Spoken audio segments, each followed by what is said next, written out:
Hello, I'm Charlotte Phillips, clinical hypnotherapist and NLP practitioner at What Is Your Story Hypnotherapy. And I'm here today with Jonty Newbery, the landlord of the Duke of York pub in Salisbury. And we're going to talk about depression and the different stages that you can go through with depression. Hi, Jonty. Hello. How are you doing? Yeah, not too bad, not too bad. So we're going to talk about depression and the different stages. When were you first diagnosed with depression? I was diagnosed in 1991 as a manic depressive type 1. 1991. Yes. And how did that come about? Car accident, my nervous breakdown. You were working? I was working as a traveling salesman and I went to Germany to Aachen to meet our distributor. And then I had to go to Stuttgart to set up a show. And I don't know how I got to Stuttgart, but when I got there, I had a car accident, and the police thought there was something wrong, so they took me in and sectioned me. It must have been a bit worrying for you at the time. I was out of it, to be honest with you, and oh dear, Pansy's come to help. pansies The come. pub cat. Okay, we just let Yeah, Pansy go let a across. pansy go across. The little person that he is. And yeah, I was under too much stress. And you hadn't recognized that at the time. Um, Not really. I just kept going. And so when you got back from Stuttgart to England, what happened then? Well, it took me about 18 months to recover. Um, and then I just carried on, basically. Well, unfortunately, I had another nervous breakdown probably within a year. Can you remember what led up to that? Any feelings, Uh, well, emotions? just stress, basically. How did it manifest in your body? I was having chest pains, Anything else? Like, stomach pains, and chest pains. And my head was just messy. overthinking? I guess I was overthinking. Are you It, sleeping much? no, not really. No, it wasn't a good time for me. And so with the second breakdown, how long did that take to recover? About 6 months. Then they trigger quite easily. I've had a total of 13 of them. The recovery time is much quicker on each one. And now I get close to it. I relax. It's when the adrenaline goes into your system that you blow up, basically. So when you're like being frightened of Yeah, if you're frightened of it, you'll suddenly get adrenaline pump into your system and then you will blow up. But no, I don't get frightened of it. I know that it's not a problem. when you say blow up, Well, your head blows up. Well, I don't know if your head blows up or not, but it's you you get too much in your head. it just feels like you can't cope. You can't cope. But then I can cope because of the fact is I've done it before. Yeah, yes, that's right. And you're here. And I'm here, yes. And now you've got a lot more techniques, different tools. Yeah, well, we've got, I mean, stress-wise, I'm covered. We don't call it stress, we call it I can cope, thanks to you, that is. But we still have the manic depression, which is now at this time of year kicking in. I'll be all right in March, and it's now September. But you're saying that based on previous, aren't you? Yeah, previous. Well, we can tell over the next 4 months, really. Yeah, But historically, as soon as the weather changes, I get seasonally affected manic bipolar. The name got changed in the, I don't know, 90s, yeah, it was in the 90s. 90s from manic depression to bipolar. I go all the way up and all the way down. And at the moment, I'm probably floating on the above serious depression, clinical depression. I'm floating quite highly about. I'm not clinically depressed yet. That's good. That's good to hear. And do you find like running the pub helps with that? It's a double-edged sword.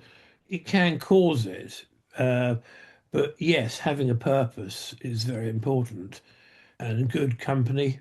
There's some really nice people that come in the pub, and I get on well with them. I don't have to prove anything to them, and they don't have to prove anything to me. It's healthy. I'd say it's healthy. That's good. And the techniques that you've been using, Yeah, the I can cope.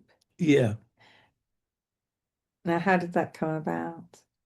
Oh, I believe you were at a concert, and I text you to say what a stressful time I was having, and you asked, I can't remember, you tell me. Yeah, so I was at a Cooler Shaker and Ocean Colour Scene gig, and it was at the end of April, and you've been messaging about how much stress you were experiencing. And in that week, I think you'd used the word stress quite a lot in your messages. And so I just messaged back, have you ever thought about reframing it to I can manage, I can handle this? And then the very next day, you messaged me saying I had a lot of I can cope today. Yeah, we had a lot of I can So, cope. Yeah, a lot of I can cope. Well, so the pub is a lot of I can cope. It's sort of like 75% calm and then 25% mayhem. and then there was 21 days. So I looked through all of the messages over those 21 days when we were having a talk about it, that you hadn't used the word stress. No, I try never to use stress now. It's too vicious. It's it gives its own interpretation, whereas I can cope tends to me it's a more positive. It's more positive. It is. It helps me, and to be perfectly honest, I can cope. There's nothing that happens that I can't cope with. And has it made you realize that more, reinstated that more Um, by using that? yeah, I just it's my go-to phrase now. Someone says, "What sort of day have you had?" I say, "Well, I had a lot of I can cope." Mm, that's good. That's good.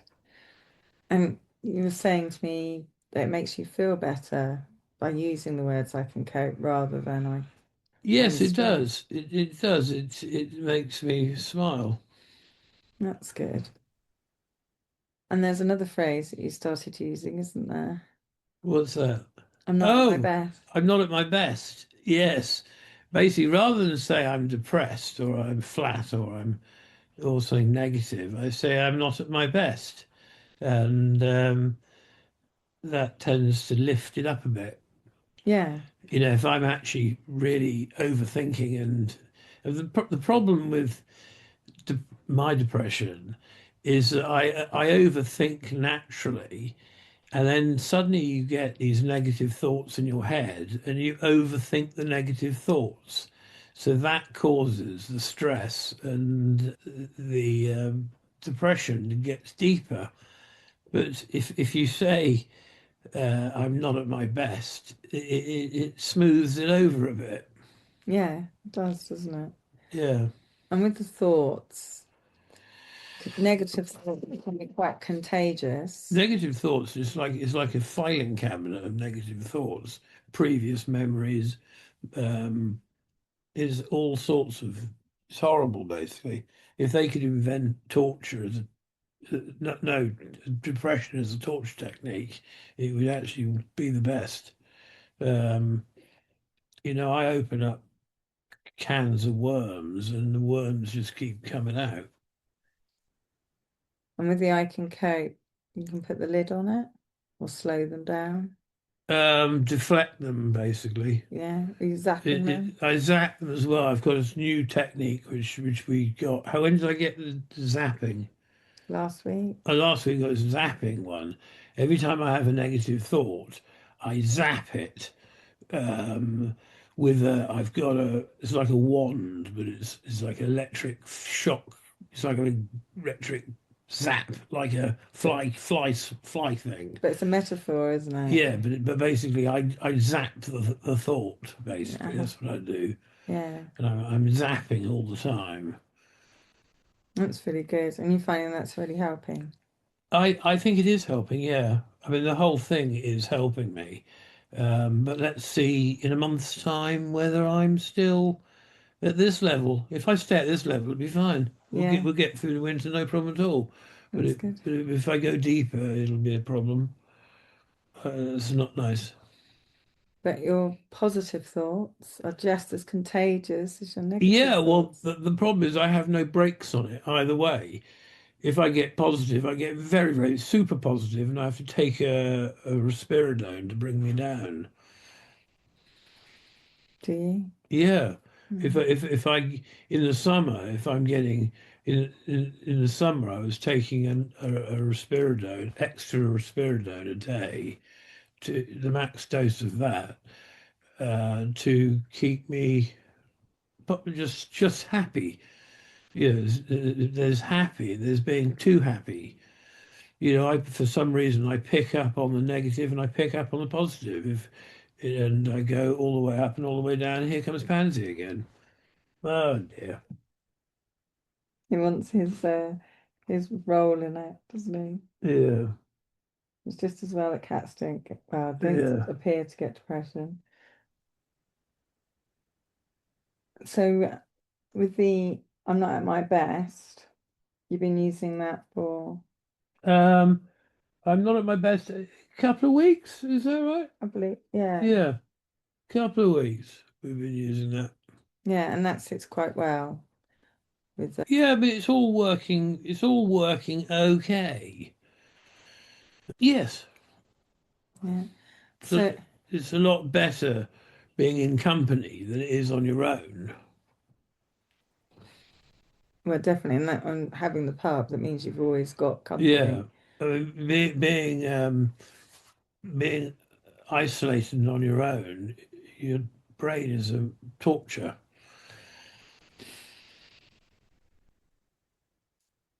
So when you were in lockdown, was that really hard? No, actually, I got on. I was in a positive frame of mind the whole way through, despite the fact we nearly went bust. I Mm. was actually really positive.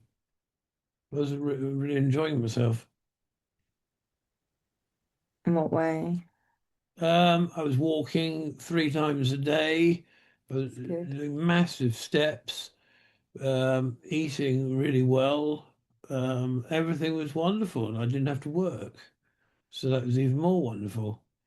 And I watched a lot of TV, and I read books. It was actually I actually liked lockdown. I wouldn't like it again because I like the life I've got at the moment, but I didn't have a bad time. You could implement the walking a bit more into your daily routine. Yeah, I should do more walking. My routine has gone to pieces this summer. What routine would you like to have in place?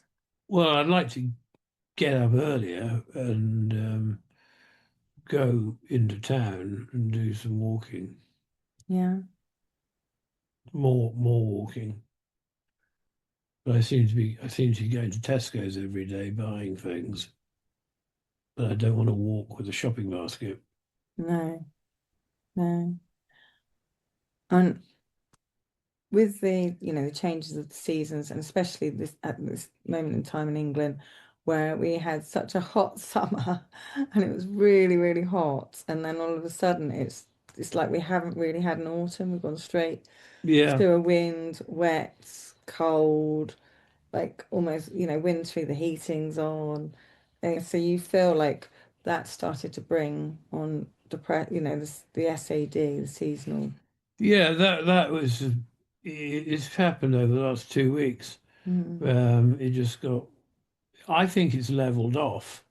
I think I'm coping with it quite well, but you know, it's not a weakness.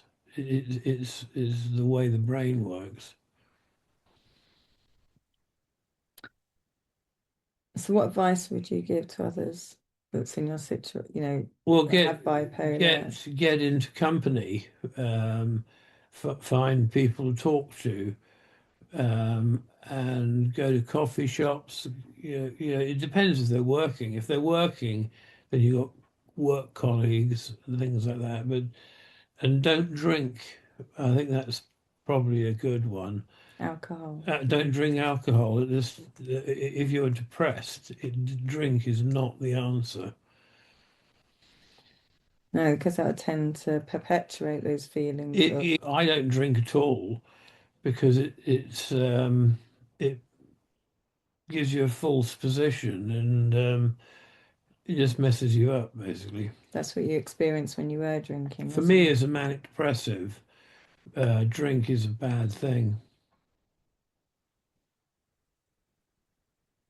And you speak from experience. Oh, definitely from experience. Yeah, yeah. So the advice, or the hints and tips we'd offer people is to think about the language that you're using to help bring your mood up, to bring you back into more of a neutral and then positive state Yeah, of I mind. think basically if the brain becomes unhealthy, i.e., you get clinical depression, you need pills and treatment from a psychiatrist. But if you're mildly depressed person that's feeling low, I think you need to just somehow find the positive. There is always a positive. It's like the yin and the yang. There is a positive somewhere. You just need to find it. You can take pleasure out of eating. You can take, well, not fatness. Don't get fat, but you can take. There's things that can give you pleasure, which make it worthwhile. No, definitely, definitely. And to use that, I can cope and like find your own words for, when somebody is asking you how are you, or setting you, I'm not at my best, instead of I'm really down. And Things like, also the zapping. If you start overthinking in negative, you've got to zap them because that's a one-way ticket. That's you're going down, and you don't want to be down. You want to be up. yeah, yeah. Another thing that I say to clients when they come to me about negative thinking is that I'll say, like, it's almost like the Harry Potter, you're pulling the thoughts out as well. So like the zapping, Yeah, you just, I like yeah, zapping. I like zapping. yeah, just Zap, pull it. zap, zap. Yeah, Yeah. very good. Very But good. overthinking is a problem. Basically, we've all got problems, issues, problems. So just look at the positive, try and find the positives and be happy with that. No, definitely, definitely. And it's your birthday. And it's my birthday. The smile. Almost got a smile there. Yeah. Well, Cool. Right. So, well, thanks very much. okay. We'll try it again in a couple of weeks' time, see how I'm doing. See if Pansy wants to join in. Yeah. And do subscribe on What Is Your Story Hypnotherapy, or follow on TikTok on Charlotte Hypno. So thank you very much, Jonty. Yes, thank you, Charlotte. Thank you. Bye for now. Bye bye.